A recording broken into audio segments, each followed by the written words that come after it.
ao mundo todo. Meu alvo nessa noite é fazer a exposição desses versos iniciais da carta aos Romanos, focando naquilo que Paulo nos ensina a respeito do Evangelho. Ao fazermos isso, nós estamos voltando à minha proposição original. O que é o Evangelho? O que é o Evangelho? E eu creio que a carta aos Romanos é o melhor lugar para a gente responder a essa pergunta, porque Paulo escreveu exatamente para isso, para explicar aos romanos o que é o Evangelho que ele prega. Vamos então ver em primeiro lugar que Paulo nos ensina que o Evangelho é de Deus. No verso 1, ele diz: Paulo, servo de Jesus Cristo, chamado para ser apóstolo, separado para o Evangelho de Deus. O Evangelho de Deus. Aqui Paulo, além de citar o seu nome, ele apresenta 3 credenciais, e todas elas têm a ver com o fato de que o Evangelho é de Deus. Primeiro, ele diz que é um servo de Jesus Cristo. A palavra servo, literalmente escravo.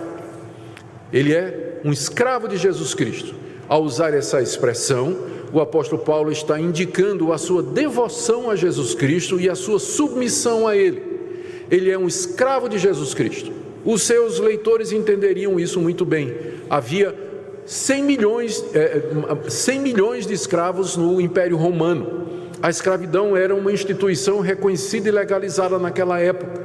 O escravo não tinha direito a nada, nem à vida. Ele dependia totalmente do seu senhor e vivia para obedecer ao seu senhor. Os romanos, nenhum romano se chamaria de escravo, porque eles eram muito altivos, eles eram os dominadores do mundo de então. Mas Paulo não tem receio de se apresentar àqueles crentes de Roma como sendo um escravo de Jesus Cristo. E ao fazer isso, ele coloca Jesus Cristo como Senhor, como alguém de quem você pode ser um servo, um escravo e dedicar afeição, obediência e submissão absoluta. Ele se apresenta dessa forma, em primeiro lugar, como um escravo de Jesus Cristo. Segunda qualificação que Paulo traz aqui para os seus leitores é que ele foi chamado para ser apóstolo. E é de propósito que ele diz isso. Não foi ele que se constituiu um apóstolo, mas ele foi chamado por Deus para ser um apóstolo. A palavra apóstolo significa alguém que é enviado.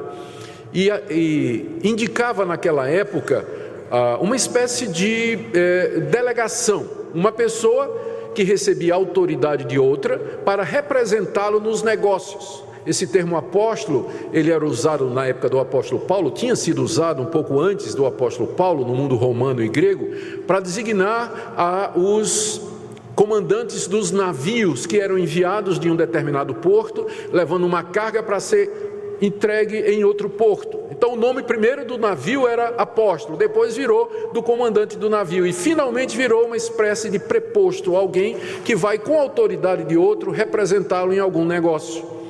Cristo instituiu apóstolos, pessoas que ele chamou e a quem deu a representação de si mesmo, deu poderes especiais, missão especial, deu uma tarefa específica, e Paulo diz que ele é um desses apóstolos.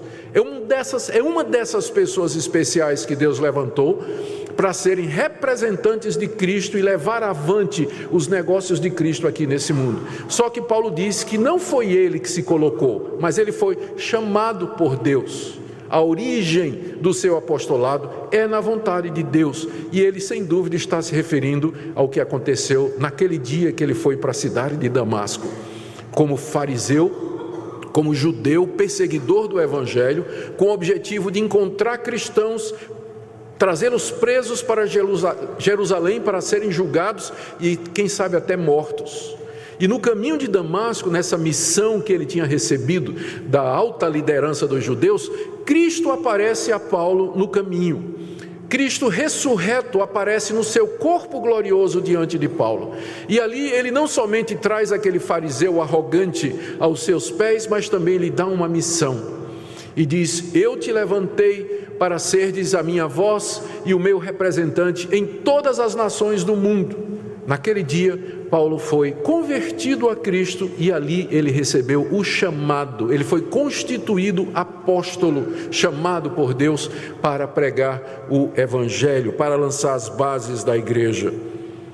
E por fim ele diz que foi separado para o Evangelho de Deus. Aqui a gente entende, ele quer dizer que naquela ocasião ele foi separado para pregar o Evangelho de Deus.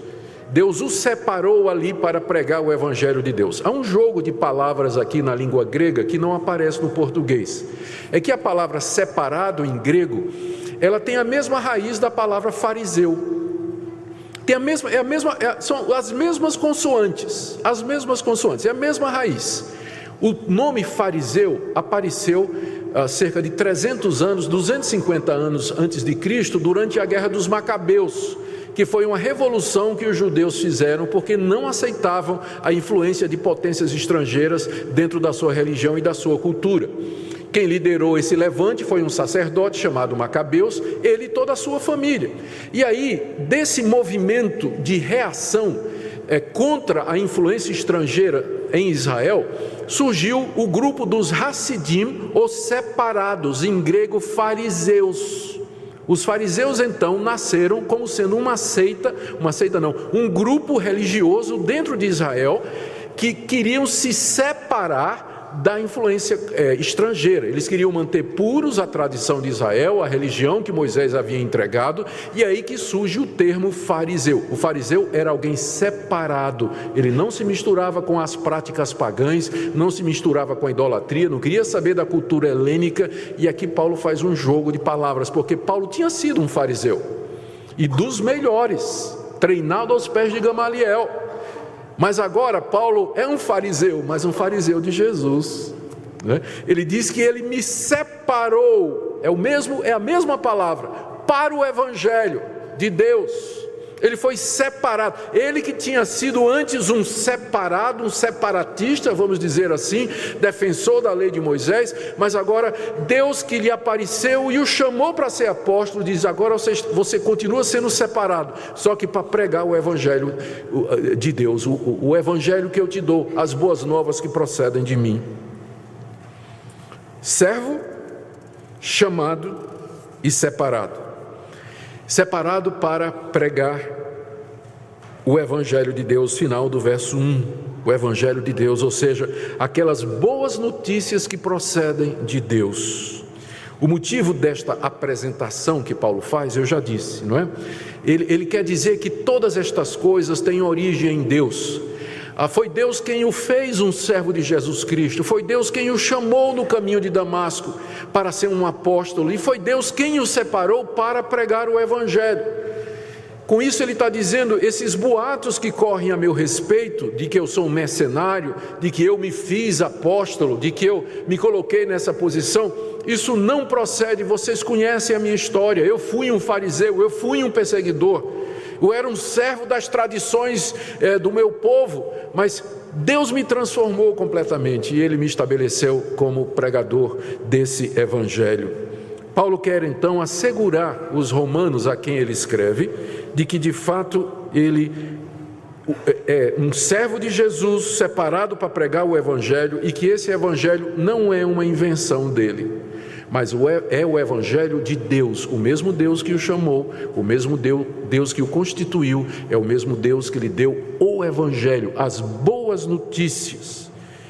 E o objetivo de Paulo é apresentar esse Evangelho na carta que ele está escrevendo aqui. É isso que é a carta aos Romanos. Então, a primeira coisa que a gente aprende é que o Evangelho não tem origem humana. Ele é a mensagem de Deus, do Deus que chamou pessoas, constituiu pessoas com o objetivo de, através delas, nos dar essa mensagem das boas novas. Segunda coisa que Paulo diz é que, a respeito do Evangelho, primeiro, que o Evangelho é de Deus. Segundo, que o Evangelho é uma promessa antiga de Deus. Está aí no verso 2 e no verso 3. Evangelho, verso 2: o qual foi por Deus outrora prometido por intermédio dos seus profetas nas Sagradas Escrituras com respeito ao seu Filho. No verso 2, o apóstolo Paulo está dizendo que esse Evangelho, ele consiste, na verdade, numa promessa que Deus havia feito. Veja o verso 2: Evangelho que foi por Deus outrora prometido. Deus havia prometido alguma coisa. E que coisa foi essa que Deus prometeu? Lendo as antigas escrituras, a escritura do Antigo Testamento, começando no livro de Gênesis, nós vemos como Deus veio fazendo promessas. Lá no jardim, no dia da queda, Ele fez a promessa pela primeira vez: da descendência da mulher virá alguém que esmagará a cabeça da serpente. Depois, essa promessa se repete quando Ele chama um homem chamado Abraão e diz: na tua descendência serão benditas todas as famílias da terra. E depois, quando Ele dá a lei à nação de Israel,